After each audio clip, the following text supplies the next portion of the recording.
Hai,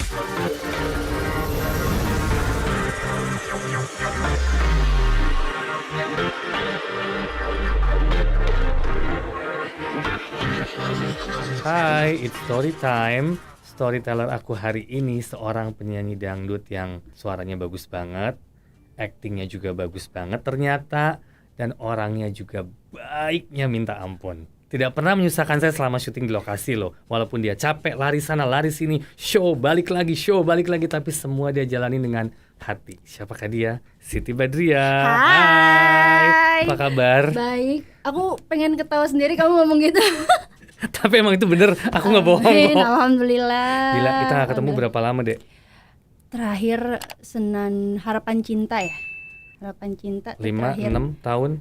5 tahun kayaknya. Iya kan? 5 Lama banget kan? Lama banget. Gila sih, Dek. Dahsyat, kamu Terus nggak aku sekarang berubah. udah, Kamu amin. tetap keren. Amin ya Allah. Amin. Terus, Dek, kita mau bahas 3 hal ya. Yes. Pastinya kita mau nostalgia dengan sinetron kita pertama, Senandung, Harapan Cinta. Lebih ngomong ke situ sih. Di balik nanti kita ngomongin penyanyi kamu dan dunia hiburan kamu.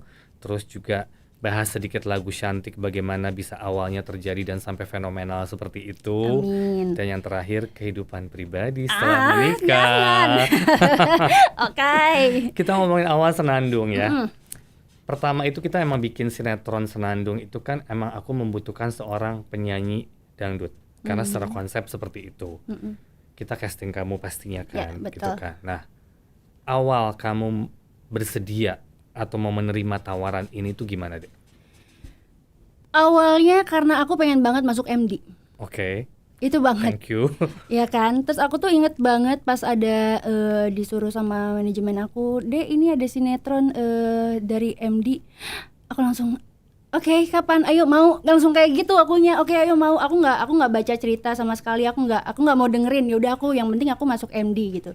Terus suatu ketika aku ketemu sama sutradaranya Mas Anto Agam, Iya. diceritain sama Mas Anto Agam, ceritanya kayak gini. Ini aku banget, ini Sunda, ini nggak menyusahkan aku dan aku ya oke, aku mau gitu. Karena aku jujurnya pas masuk MD, karena kan aku tahu MD yang ya menurut aku kelas banget Kak gitu loh ya, Thank you. kelas banget. Terus aku takut yang mikirnya tuh kayak, aduh ini pasti dialognya susah nih, ini pasti banyak banget bahasa Inggrisnya nih, aduh gue bingung nih gitu. Sebenarnya kayak gitu, cuma dikarenakan MD yang ngasih, oke aku mau gitu. Jadi ya alhamdulillah Allah ngasih, lancarin semuanya dari mulai ceritanya, dari mulai judulnya, semuanya tuh ya enak-enak aja pas aku syuting. Jadi aku Terus mau. ini kan acting pertama kali buat kamu kan, Betul, pastinya betul, gitu kan. Nah, iya. itu gimana kamu datang ke lokasi dengan segala hal keriuhan pastinya, dengan jam kerja yang berbeda sama kamu nyanyi, dengan harus baca skrip, ngafalin dan acting depan kamera, ketemu sutradara. Apa kesulitan yang kamu dapat di situ? Sulitnya itu nggak ada sih ya Kak, alhamdulillah semuanya nggak ada kesulitan. Karena happy aja gitu, karena aku tuh happy ngejalanin di sinetron Senandung. Aku menjadi Senandung tuh bener-bener yang aku seneng, aku nggak mau terbebani. Aku disuruh nangis. Kalau nggak salah scene pertama, scene ayah aku meninggal, itu aku dihujan-hujanin jam 4 subuh. Pas azan subuh aku hujan-hujanan, tapi aku happy gitu, kayak ya aku happy. Aku semuanya kayak semua kru terus care sama aku, kayak ngasih selimut, ngasih anduk, tapi nggak usah, aku happy banget gitu. Karena aku menjadi Senandung pun, Senandung tuh kayaknya udah masuk di jiwa aku gitu. Jadi aku nggak ada masalah pada saat itu gitu. Semua kru, semua pemain, apalagi aku sama Hengki emang cocok gitu Iya, loh dalam cocok. actingku gitu. Jadi ya alhamdulillahnya gitu. Dan itu Enak-enak kan fenomenal lumayan panjang ya, Dek. banget, Panjang kan selama banget. lumayan, pokoknya panjang deh. Sampai ternyata. sekarang Kak, Masih. sampai sekarang tuh masih banyak yang DM, masih banyak yang minta untuk diulang lagi, untuk Senandung jadi sama Gibran lagi kayak gitu. Itu tuh sebuah kayak, itu penghargaan buat aku. Oh berarti aku berhasil ya bikin orang suka di karakter aku gitu. Aku kayak gitu udah ya alhamdulillah. Sampai sekarang tuh kalau ngeliat-liatin YouTube, iya ya, oh iya ya, walaupun aku masih geli sendiri, aduh acting aku dulu kayak gini ya, aduh muka aku kayak gini ya gitu. Tapi aku gimana ya, kayak merasa tersanjung aja gitu. Orang-orang banyak yang kenal aku karena karakter aku di Senandung. Nah, Ini kan perbedaan sangat jauh di mana kamu biasa nyanyi, Betul. show yang cuma mungkin kamu datang, kalau show kan datang JR 2 jam show pulang. Iya. Ini kan kamu harus show, harus syuting, Betul. pulang pagi. Sometimes kalau weekend kamu bangun pagi, kamu keluar kota, Yes. kamu show, kamu balik ke Jakarta, kamu syuting lagi. Sometimes padahal manajemen sudah memberikan aku waktu cuma Senin sampai Jumat Iya, kan. Sometimes kita minta waktu kan. Iya. Dek, minggu kosong nggak? Syuting dong, Dek. Iya, aku pulang dari show, aku langsung ke lokasi gitu. Maksudnya dengan energi dan power kamu yang segitu besar. Maksud aku, kita sih happy sekali karena tapi bagaimana kamu ngejaga stamina, mood dikala kamu lari sana lari sini dan kamu capek pastinya. Kamu kurang tidur. Nah, itu gimana tuh kamu kontrol semua itu gitu loh. Nyuri-nyuri waktu di lokasi sih Kak, kayak kalau aku belum di tag ya aku pastinya tidur di lokasi gitu. Terus ya nggak terbebani sih sebenarnya Kak, kalau Oke. ngantuk ya aku tidur gitu. Yang jelas aku mau digilir ke sana ke sini gitu kan. Terus kayak dalam 56 scene aku di apa namanya Kak? Aku lupa namanya, jumping ya. Iya. Jumping 56 scene terus-terusan, cuma ganti baju terus aku syuting lagi segala macam, take lagi. Happy akunya gitu. Jadi nggak terbebani, malah orang-orang lokasi tuh bilang, "Lo minum apaan ya? Kok lo nggak ada capeknya ya? Kok lo nggak ada ngantuknya ya?" Gitu ya gitu. Ya karena aku happy di kerjaan aku pas senandung itu gitu. Nah, terus OST-nya kan kamu yang nyanyi juga. Betul. Kita bikin video klip. Betul. Kamu harus dance dan segala macam. Itu sih udah makanan kamu lah gitu kan. Tapi begitu kamu dengar lagu OST Senandung, what do you think? Itu lagu pertama aku yang agak-agak ke India ya. Agak-agak ke India itu pertama aku gitu, kayak ketablas sih, bukan ke India banget sih. Kalau India kan yang satunya ya, yang Harapan Cinta. Kalau ini kan agak dangdut tapi agak ke India gitu. Ini pertama kalinya aku dikasih itu lagu, nggak percaya Kak. Karena jujur aku tuh pengen banget punya judul semuanya ada akunya. Dari mulai lagunya, dari mulai covernya, dari mulai semuanya itu ada akunya. Jujur itu cita-cita aku gitu. Dan ketika aku disuruh untuk nyanyiin OST-nya kayak, ya Allah tuh ngabulin semuanya ya ternyata gitu, kayak gitu. Dan enjoy banget pas bawain lagu itu. Ya lagunya juga langsung meledak juga kan. Meledak banget, aku setiap off air semuanya pasti Senandung Cinta dong, selalu Selalu ya. Selalu sampai di sawer. Di sawer. Sawer. Ini kan peak point yang berbeda. Kalau kamu sebagai penyanyi dangdut sudah establish, semua orang sudah tahu. Amin. Tapi begitu kamu masuk ke dunia acting, scope kamu lebih lebar dari segi fans pastinya, dari segi penggemar semuanya lebih lebar, dan itu banyak pasti keuntungan yang kamu dapatkan dari situ. Kalau kamu off air kan, pasti semua orang teriak Senandung, bukan Sibat lagi kan? Bukan. Ya kan? Iya. Nah itu gimana tuh respons orang-orang dan antusias mereka? Senandung tuh bener-bener banyak banget fansnya, sampai aku, Pak Hengki sama Uci. Yeah. Kita tuh pergi ke Hong Kong buat meet and greet Senandung, gara-gara Senandung gitu. Terus semuanya itu kenalnya Senandung, bukan Sibat, bukan Siti Badriah, tapi semuanya Senandung. Nama aku nggak ada sama sekali Kak. Jadi aku kemana-mana pas aku jalan-jalan ke Hong Kong tuh Senandung gitu. Tapi ya udah gitu, berarti ya emang nama gue belum terkenal banget, bahwa gue terkenal ya Senandung gitu. Jadi ya udah gitu. Terus pas aku nyanyi pun di Hong Kong waktu itu, apa-apa tuh mintanya lagunya Senandung. Terus aku diharuskan untuk acting dengan aku menjadi Senandung, Pak Hengkinya jadi Gibran, dan di situ aku di panggung harus Senandung gitu kayak. Ini di Hong Kong. Ini di Hong Kong. Jadi mereka punya fan base kamu. Iya. Ada orang Indonesia Iya. gitu. Dan mereka bikinin konser buat aku, Hengki dan Uci. Wow. Itu gara-gara Senandung gitu. Terus sampai ke, ya kalau di Indonesianya ya di kayak kota-kota Kalimantan dan lain-lain itu tetap Senandung yang ada. Dan selalu diulang tuh lagu Senandung Cinta terus-terusan sampai ke 1 jam itu lagunya itu nggak berhenti. Ya aku thank you juga pastinya sama manajemen kamu ya. Aku juga gitu thank you kan. banget, Sama Kak. Pak Rahayu terutama gitu, maksudnya support banget walaupun kita sempat sama manajemen kamu ya. Pokoknya cuma bisa sampai Jumat, Sabtu Minggu nggak bisa karena off air. Tapi kan Iya, bener. kamu tuh berbaik hati, tanpa info mereka kamu langsung ke lokasi kan. Iya, bener. Aku bisa nih minggu siang ke lokasi. Aku yang bisa. Iya kok Sibat bisa. Gila, aku bilang ini energinya baterainya alkalin deh, kayaknya juara banget. Ya ampun. Nah, kita balik ke awal karir kamu sebagai penyanyi. Siapa yang menemukan kamu? Awal kamu kan dari mana asalnya? Bekasi, Nah, Setu. oke. Awalnya siapa yang menemukan kamu dan melihat bakat kamu ini penyanyi nih, bagus nih. Aku tuh kan dari penyanyi panggung ke panggung. Jadi bapak aku itu punya grup dangdut. Terus aku ikutan di grup dangdut bapak aku, nyanyi dari hajatan ke hajatan, hitanan ke hitanan, kayak gitu-gitu Kak. Terus ada satu label indie yang nawarin aku, kamu mau nggak Siti dibikinin satu album. Pada saat itu ya siapa yang nggak mau Kak, gitu. Jadi aku mau, oke, aku mau, udah bikin album, video klip, lagu dan lain-lain udah bikin. Nah si label indinya ini jujur sama aku, buat masukin kamu ke TV ini susah banget gitu. Jadi gimana kalau aku oper ke label Naga Suara gitu. Oke. Aku oper kamu ya, katanya gitu.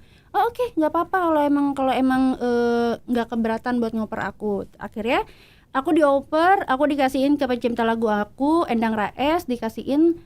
Terus dari Om Endang aku dikasihin ke Parahayu. Parahayu setuju, oke, saya mau dia gitu, saya mau ngorbitin dia segala macam. Pada saat itu rambut aku masih panjang banget tuh. I know kamu pernah casting ke aku panjangnya segini kali ya. Jauh Iya. panjang banget. Iya, sebetis, aku masih sebetis Itu gitu. aku ingat banget kamu gak boleh potong rambut Iya, sama papa kalau iya. nggak salah. Aku ingat banget aku di ruangan kamu sama mama aku. Itu gimana tuh? Kenapa nggak boleh potong rambut tuh? Unik loh. Bener-bener Iya. di sedengkul kali ya. Bener-bener iya. Panjang emang banget. segini, Itu pertama kalinya aku ketemu sama Kak Sanjay. Pas aku casting tuh, itu nggak boleh dipotong tuh karena ini Kak, bapak tuh pengen banget punya anak perempuan. Anaknya tiga-tiganya laki-laki semua. Pas punya anak aku perempuan, dia tuh jadi kayak udah punya omongan sendiri. Gue kalau punya anak, gue nggak bakal ngizinin anak gue rambutnya dipotong gitu. Jadi sampai akhirnya 13 tahun aku panjangin tuh rambut. 13 13 tahun. Wow. Sama sekali nggak pernah potong. Nggak pernah dipotong sama sekali. Dipotongnya itu pas aku casting di sini kan. Aku Yeah. casting di sini. Aku mikir apa iya ya aku harus potong rambut ya. Potong rambut pada saat itu juga pas pulang. Dan akhirnya ya Pas kamu ketemu Parahayu pertama ke Naga Suara juga masih sepanjang itu. masih panjang. Dia nggak komen bahwa harus potong. Parahayu malah nggak ngizinin aku untuk potong. Jangan dipotong ya, itu jadi ciri khas kamu. Aku kayak gambling kan. Aduh, dari ini harus dipotong, hari ini nggak boleh dipotong. Aku gimana nih? Tapi aku lebih memilih kayak ya udah, emang gue udah bosan juga sih bawa sama rambut panjang sebenarnya. Gitu-gitu aja. Karena kan rambut panjang tuh capek Kak, keramasnya aku harus gini. Ngeringinnya nggak pernah pakai hair dryer. Seumur hidup aku waktu dari kecil sampai 13 tahun itu aku nggak pernah pakai hair dryer. Jadi keringinnya tuh kayak udah anduk aja gitu. Kayak gitu. Terus aku tuh kayak bermimpi potong rambut pendek enak kali ya, hair dryeran gitu, terus catokan kayak gitu. Akhirnya pas kamu nyuruh potong rambut, oke, aku mau. Walaupun pulangnya aku diomelin sebenarnya. Nah, terus kamu berarti kan hijrah ke Jakarta. Betul. Kamu take over by Naga Suara. Nah, itu kamu mulai karir lagu apa pertama tuh waktu itu? Berondong Tua. Itu di tahun 2010. Oke. 2010 langsung dikasih lagu yaitu Berondong Tua langsung. Kamu langsung abis itu mulai nyanyi. Oh belum. Oh, belum. Dari 2010 itu lagu aku ternyata nggak meledak-meledak nih. Udah aku diem aja gitu, off air nggak ada, on air nggak ada gitu. Jadi dan aku pun belum pindah kosan di Jakarta. Aku masih di rumah emak gitu kan, di rumah ibu aku. Terus akhirnya di tahun 2013 Berondong Tua meledak. Oh, telat ya meledaknya? Telat banget Kak. Aku udah ya udah deh, gue nyemplung lagi nih ke panggung-panggungan gitu. Aku sampai ke panggungan lagi, narikin sabaran lagi ya, Bo. Sampai gitu lagi gitu aku. Terus akhirnya 2013 ternyata booming. Ya udah, aku jadinya langsung hijrah lah ke Jakarta. Aku ngekos, langsung tuh budget aku masih minim banget pada saat itu. Ada uang di ATM aku itu cuma 200.000 dan itu aku kosan tuh bener-bener yang meri banget ya. Makan mie instan aja tuh harus berdua, satu berdua, dan satu dus itu untuk 1 bulan kita. Sampai segitunya gitu. Aku pas Kamu di kos sama asisten aku. Oke. 2013 walaupun lagu aku udah meledak pun aku masih kayak gitu kehidupan aku gitu. Berarti kamu sekarang bersyukur banget ya, Dek. Alhamdulillah sangat. Dan pick kamu nih dengan lagu Cantik. Itu gila sih, Dek. Alhamdulillah. Itu gila sih. Nah, itu apa yang kamu, pasti kamu shock juga kan dengan respons dan fenomenalnya itu. Nah, itu awalnya gimana bisa dapat lagu itu? Jadi awalnya tuh aku datang ke Naga Suara, kebetulan si pencipta lagunya itu lagi playin terus tuh lagu-lagu Cantik, tapi masih suara si penciptanya gitu. Terus kayak aku ini lagu enak juga gitu. Aku kayak peres-peres, ini lagu enak juga, tapi aku nggak ngerasa kalau itu lagu enak gitu, nggak ngerasa, tapi kayak ini karena aku udah lama banget aja nggak dikasih lagu gitu, jadi ya ini lagu enak juga ya gitu. Terus kata pencipta lagunya, coba kamu digayetin aja, gayetin. Udah akhirnya aku ngegayetin, pas aku nyanyiin, bagus gitu, enak juga gitu. Jadi ya aku nggak ada niatan untuk punya lagu booming, nggak ada niatan untuk punya lagu, oh ini bakal meledak segala macam, ini bakal jadi duit gue, enggak sama sekali. Aku cuma pengen aku punya lagu lagi gitu, gitu doang gitu. Setelah aku lagu Senandung, setelah aku lagu Harapan Cinta, setelah Harapan Cinta ya udah gitu, aku pengen punya lagu lagi. Akhirnya dikasih lagunya, video klip kita di emperan, di parkiran mobil di Ancol, terus di pulau di Ancol juga tuh, yang di situ banyak banget sampah, masya Allah ya.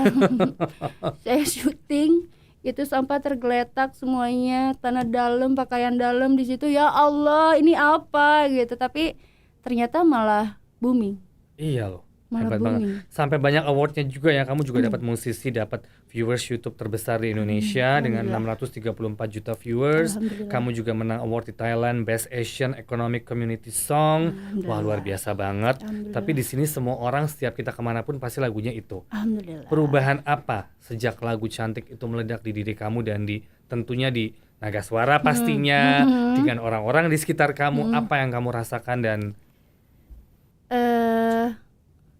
kalau dirasakan banyak banget, karena aku sebelum lagu Cantik pun aku udah mengeluarkan lagu udah beberapa ya, setiap masuk nominasi award dan lain-lain tuh kayak masuk nominasi gitu, kayak seneng gitu, tapi ketika dibacain gagal, nggak menang terus aja nggak menang. Di situ kayak sedih banget ya, gue punya lagu tapi masuk nominasi doang gitu, kayak nggak menang, kapan ya aku dapetin piala yang kayak AMI Award dan lain-lain. Itu kan sebuah kebanggaan sebagai penyanyi kan, Kak gitu. Kapan ya gitu. Dan akhirnya pas lagu Cantik ini terus-terusan selama 3 tahun dapat lagi kayak ini tuh benar-benar lagu Cantik tuh bawa berkah banget buat aku, Kak. Gitu. Jadi mulai segi jobnya, kayak penghargaannya gitu. Penghargaan dari award, penghargaan dari orang-orang gitu. Itu ngefek banget buat aku gitu. Dari situ kan turn point, kamu berubah dengan show pasti yang nggak ada berentinya. Betul, gitu kan, ya kan. Jangankan kita ajak main sinetron lagi, kayaknya nggak punya waktu pasti habis itu. Pada saat itu pasti udah nggak mungkin jadwalnya. Saya udah tahu buat Pak Rahayu nggak bisa tambah emas saya nih, saya hajar dulu kata dia. Walaupun dia selalu support aku ya, aku berterima kasih banget dengan Pak Rahayu. Sekarang kita lanjut ke kehidupan pribadi. Dengan suami kamu yang sekarang. Awal perkenalan tuh gimana?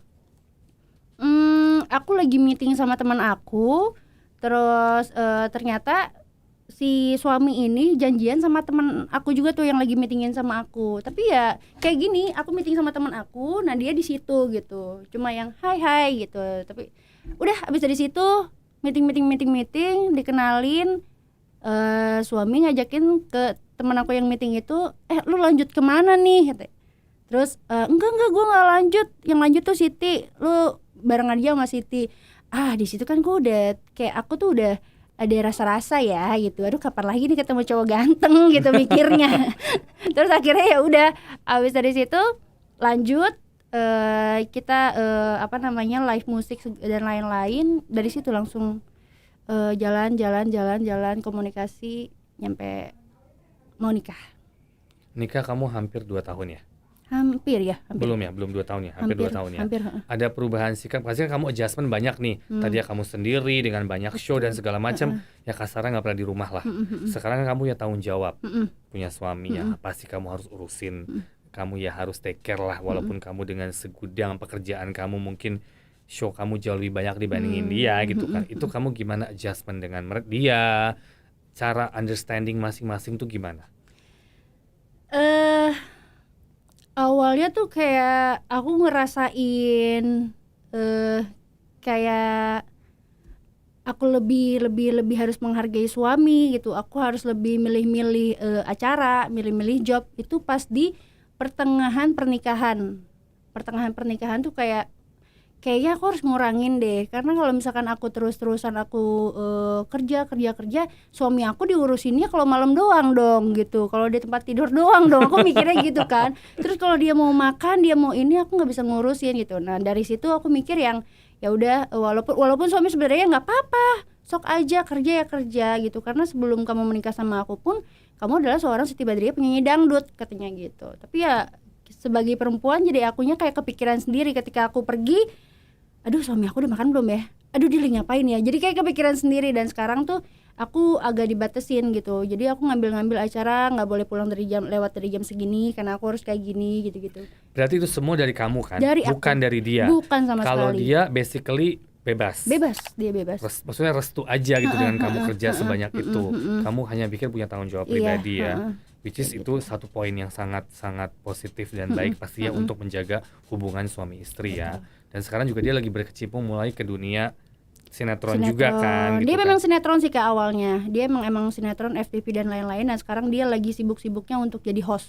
Oke. Gitu. Jadi sekarang tuh benar-benar yang udah kamu nggak usah kerja dulu deh. Udah ini aku aja yang kerja, karena dia ngertiin, oh penyanyi dangdut nggak ada job. Jadi dia yang terus-terusan tiap hari kerja gitu. Karena dia ngertiin aku. Pandemi ini membuat kamu kan pasti berubah banget deh. Kalau penyanyi itu kan emang ladang uangnya tuh off air. Betul. Dengan show di sana, show di sini. Nggak pulang-pulang ya, gitu ya. Nah sekarang ini hampir setahun ya. Ini sekarang setahun nih dari Maret ke Maret nih ya. dengan kondisi begini. Apa yang kamu lakukan selama pandemi ini dan how you survive? Alhamdulillahnya tabungan masih ada pada saat itu ya. Awal-awal corona, tapi udah kesini-sini makin nipis nih. Yang aku lakuin ya karena emang kita nggak bisa ngambilin acara dan lain-lain, ya aku ya nggak ngapa-ngapain sih. Aku lebih melakukan hal-hal yang positif di rumah, kayak lebih ke olahraga, lebih ke gimana caranya aku menjadi istri yang baik. Aku belajar masak, aku belajar beres-beres, kayak gitu-gitu aja Kak. Selama berapa bulan tuh corona. Terus udah di pertengahan ternyata penyanyi dangdut itu diperbolehkan untuk nyanyi tapi virtual. Oke. Gitu. Dan itu ada beberapa, alhamdulillahnya ada rezeki nih buat penyanyi dangdut gitu. Jadi aku yang virtual, beberapa kali virtual dan lain-lain. Ya udah dari situ aja. Jadi virtual. Lama lagi nih, sebulan ini virtual sekali. Ntar 2 bulan lagi gitu. Ya Allah, ini duit gue gimana nih ngumpulinnya. Kayak gitu ya. Udah sampai sekarang tetap ada virtual gitu-gitu aja. Tapi sempat depresi nggak dengan keadaan? Bukan depresi sih, mungkin lebih ke yang aduh kok begini banget ya, maksudnya pasti efektif, pasti bukan buat kamu aja, buat kita semua. Kemarin sempat yang almost down ya, apalagi di awal-awal gitu kan, kita harus menerima semua keadaan. Tapi kan kalau sebagai kalian yang tadinya fully sibuk banget, ini hampir setahun ini mungkin kamu lebih banyak di rumah. Atau mungkin virtual seperti tadi kamu bilang, cuma ada sebulan sekali atau 2 bulan sekali. Kamu sempat ada mental problem, bukan problem, maksudnya lebih ke terganggu nggak? Aduh gila, aku gimana nih survive gini gak? Ada. Pas tagihan menagih saya. Pas tagihan rumah, tagihan ini. Aduh, ini bayarnya gimana? Aku sempat yang stres banget Kak gitu. Walaupun maksudnya aku tuh bener-bener yang nggak mau minta ke suami sebenarnya gitu. Aku nggak mau yang saya yang bayarin ini dong, saya yang bayarin ini, nggak ada gitu. Aku nggak pengen. Aku selagi aku bisa bayar sendiri, aku bayar sendiri gitu. Jadi yang aduh ini rumah gimana ya, aduh ini mobil gimana ya, aduh ini pajaknya harus bayar tetap nih, kayak gitu. Aku tetap kayak gitu. Itu sempat yang nangis. Pasti, aku sempat nangis Kak, sempat nangis kayak ya Allah ini cobaan kok ke semuanya sih gitu. Sedangkan harusnya ada pemilu dan itu adalah lebarannya para penyanyi dangdut. Betul. Gitu ya. Ya saat pemilu itu nggak ada apa-apa, ya Allah. Pas pemilu kata asisten aku kayak, dong harusnya kita dapat duit segini ya, gitu, harusnya kita dapat segini, gitu ya. Tapi ketika kayak gitu, Allah selalu ngasih rezeki lewat tangan siapapun gitu. adalah aku yang tadi aku bilang virtual, adalah aku beberapa kali di TV gitu. Jadi ya yang harusnya buat tagihan pajak dan lain-lain, rumah, mobil dan lain-lain itu kebayar gitu. Alhamdulillah ya. Alhamdulillah. Kalau kita mau berusaha, kita juga percaya sama Tuhan. Betul. Pasti ada jalan ya. Emang nggak boleh give up sih dalam hidup. Ups and downs pasti ada. Dan harus selalu minta sih menurut aku ke Tuhan. Ya kan? Betul, Harus betul. selalu minta. Karena Tuhan nggak mungkin ngasih kalau kita nggak minta gitu. Aku mikirnya gitu sih. Gitu. Planning kamu ke depan apa, Dek? Apa ya? Aku pengen hamil dulu deh, Kak. Oh, Doain ya. Amin. Iya bener. Aku pengen hamil Kesempatannya dulu. sekarang ya. Iya. Mumpung begini Iya, ya. doakan saya. Amin. Pasti. Amin. Terus dalam kehidupan Siti ini selama ini, apa yang belum tercapai dan apa yang kamu harapkan ke depan selain tadi kamu udah jawab pengen hamil dulu?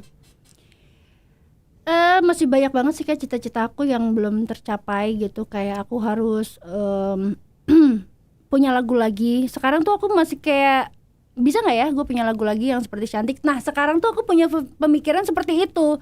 Yang kemarin-kemarin aku punya lagu yang nggak terlalu booming kayak Cantik, aku jadi santai. Nah sekarang jadi aku kayak terbebani gitu loh Kak. Barometer ya di situ Iya ya. gitu. Jadi ya bisa nggak ya punya lagu yang lebih dari Cantik nih, selalu kayak gitu. Nah sekarang tuh aku selalu berdoa ya, aku pengen punya lagu yang lebih dari Cantik, yang bisa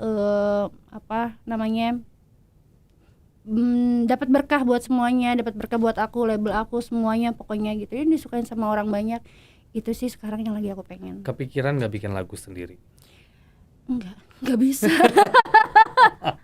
Cukup waktu SD sih Kak ya, aku nulis-nulis, curhat-curhat gitu. Tapi enggak Kak, nggak mau deh kayaknya. Nggak ketemu ke situ? Nggak ketemu Kak, curhatnya alay jadinya.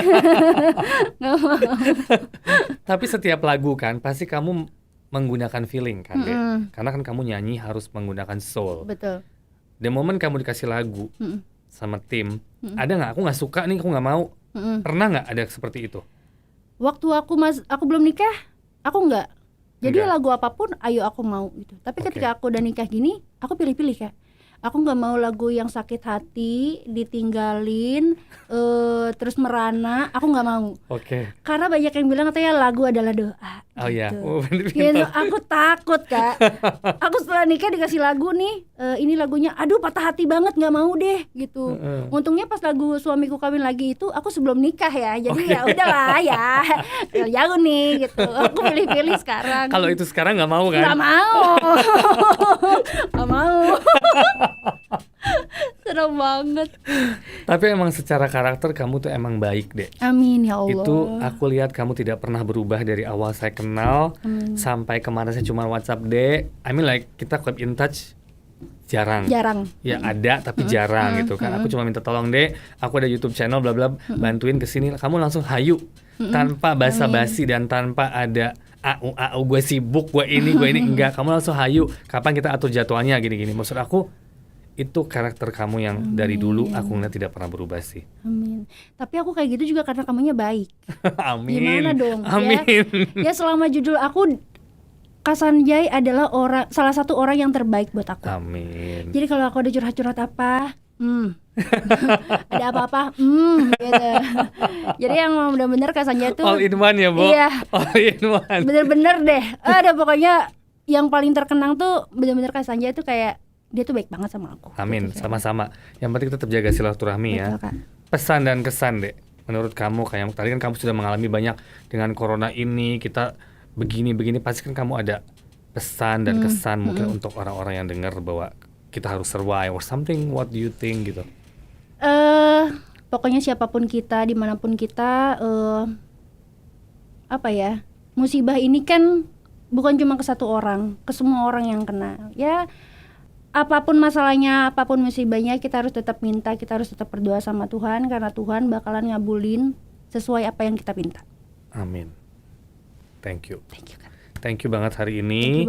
Thank you banget. Jauh-jauh dari Makasih. Cibubur ke sini. Makasih. Thank you Ya, semuanya. alhamdulillah akhirnya Kita harus tetap bersilaturahmi ya. Harus. Insya Allah ada kerjaan bareng. Soon. catat ya. Jangan catat. lupa subscribe, like, and comment bersama Siti Badriah. Thank you. Thank you. Thank you.